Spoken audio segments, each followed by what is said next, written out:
Imagine if 3 years from now there was a draft and you got a draft notice to report for induction and you realized that you were a conscientious objector. What you would do is fill out a form requesting a deferment, and you would be scheduled to meet with a local draft board to substantiate your position.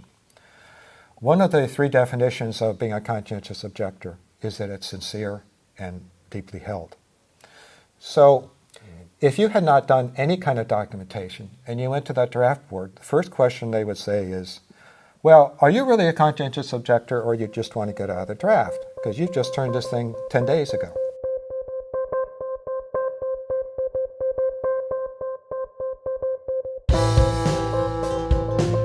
Conscientious objection legally fits into 3 terms. A person has to be personally against their own participation in any and all wars. It must be based on religious, moral, or ethical beliefs and training. And the third is it must be sincere or deeply held. And that third one really equates into documentation.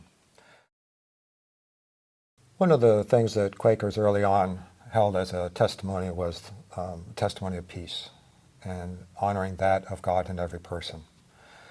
And when you're killing somebody in war, you're not recognizing that there is that of God in that person.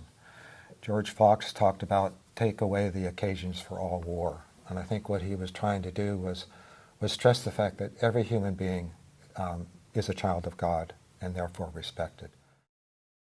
I think conscientious objection evolved not because of a government making a decision down, but you had Quakers who were rather stubborn about their religious views, and they asserted that they would not go to war.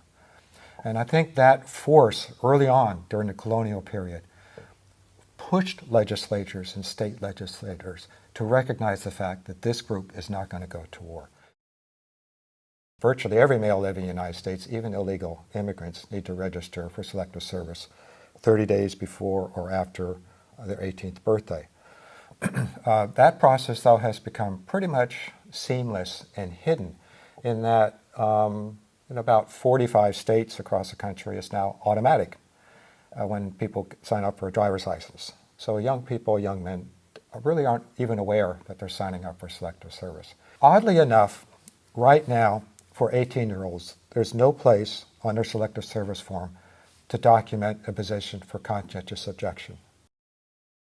So if the draft board said to you, prove that you're a conscientious objector, show us that you're sincere and that these are deeply held, the best answer you could say to them is look them right in the eye and say, 3 years ago, when there was no draft and I didn't have to do this, I signed up for selective service and I wrote a letter to my faith or support community indicating that I wanted to be a CO.